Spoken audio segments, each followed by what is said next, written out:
मराठवाड्यातील पाथरी तालुक्याच्या राजकारणात जवळपास 4 दशकं एक नाव सातत्याने चर्चेत राहिलं. ते नाव म्हणजे बाबाजानी दुर्राणी. 17 वर्ष आमदार राहिलेले बाबाजानी दुर्राणी हे आता पाथरीच्या पालिकेत स्वीकृत सदस्य म्हणून निवडून गेलेत. या एका घटनेनं महाराष्ट्रात चर्चेचं वादळ उठलंय. आमदार म्हणून तब्बल 17 वर्ष काम केल्यानंतर त्यांनी स्वीकृत सदस्य म्हणून काम पाहावं, इतकं स्थानिक आणि पालिकेचं राजकारण महत्वाचं असतं का? बाबाजानी यांची पत्नी शाइस्ता बेगम या प्रभाग 10 मधून पाथरीतून निवडून आल्याने नगरसेविका आहेत. आता दोघे पती पत्नी पालिकेच्या सभागृहात बसलेले आपल्याला पाहायला मिळणार आहेत. काय आहे बाबाजानी दुर्राणी यांचा राजकीय प्रवास? आमदार आणि नगरसेवक असा उलटा प्रवास त्यांनी का केलाय हेच आपण या व्हिडिओच्या माध्यमातून जाणून घेऊयात. नमस्कार, मी अनुजा आणि तुम्ही पाहताय कार्यारंभ. स्थानिक स्वराज्य संस्थेपासून राज्याच्या विधिमंडळापर्यंत पोहोचलेले बाबाजानी दुर्राणी हे मराठवाड्यातील अनुभवी आणि प्रभावशाली मुस्लिम नेते मानले जातात. त्यांच्या राजकीय कारकिर्दीची सुरुवात पाथरी नगर परिषदेतून झाली. नगरसेवक आणि नंतर नगराध्यक्ष म्हणून त्यांनी स्थानिक पातळीवर आपली ओळख निर्माण केली. याच स्थानिक नेतृत्वाच्या जोरावर त्यांनी राज्याच्या राजकारणात प्रवेश केला. सन 2004 मध्ये बाबाजानी दुर्राणी पाथरी विधानसभा मतदारसंघातून आमदार म्हणून निवडून गेले. हा त्यांच्या राजकीय जीवनातील मोठा टप्पा होता. आमदार म्हणून त्यांनी सिंचन, रस्ते, शिक्षण आणि अल्पसंख्याक समाजाशी संबंधित प्रश्न विधानसभेत मांडले. यानंतर त्यांची वाटचाल विधान परिषदेकडे झाली.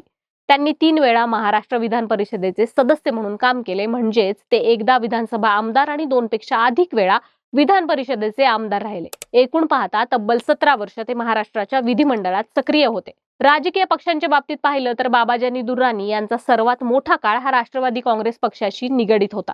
शरद पवार यांच्या नेतृत्वाखालील राष्ट्रवादी काँग्रेसमध्ये त्यांनी दीर्घकाळ काम केलं. परभणी जिल्ह्यात राष्ट्रवादी काँग्रेस मजबूत करण्यामागे दुर्राणी यांची मोठी भूमिका होती. मात्र पुढील काळात राष्ट्रवादी काँग्रेसमध्ये झालेल्या फुटीमुळे राजकीय समीकरणं बदलली.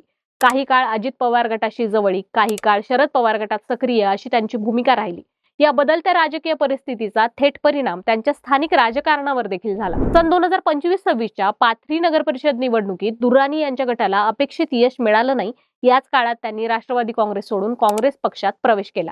राजकीय प्रवासातील हा त्यांचा मोठा टर्निंग पॉइंट ठरला. काँग्रेसमध्ये प्रवेश करताना त्यांनी व्यापक राजकीय भूमिका, संघटनात्मक ताकद आणि अल्पसंख्याक समाजाच्या प्रश्नांसाठी काँग्रेस अधिक सक्षम असल्याचं मत मांडलं.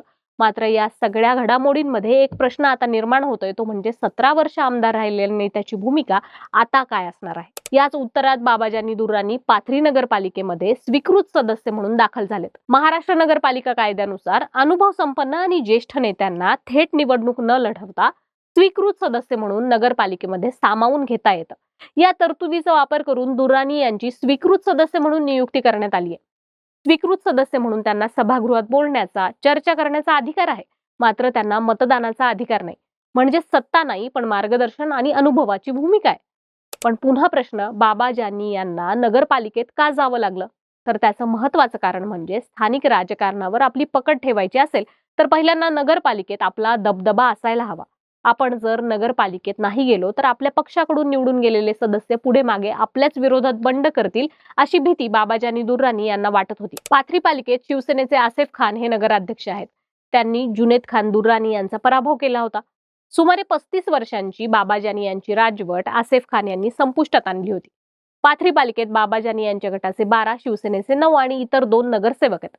थोडक्यात सांगायचं तर स्थानिक राजकारणातून राज्याच्या विधिमंडळापर्यंत आणि पुन्हा नगरपालिकेपर्यंत आलेला बाबाजानी दुर्राणी यांचा प्रवास हा मराठवाड्याच्या बदलत्या राजकारणाचं प्रतिबिंब आहे. हा प्रवास यश, सत्ता बदल, पक्षांतर आणि अनुभवाचा आहे आणि म्हणूनच आजही बाबाजानी दुर्राणी हे नाव राजकीय चर्चेत कायम आहे. बाकी तुम्हाला या त्यांच्या निर्णयाविषयी काय वाटतं हे आम्हाला कमेंट्स करून नक्की सांगा. व्हिडिओला लाईक करा, शेअर करा. कार्यारंभवर नवे असाल तर सबस्क्राईब करायला विसरू नका. कार्यारंभ डिजिटल या आमच्या फेसबुक आणि इन्स्टा पेजला देखील फॉलो करा. धन्यवाद.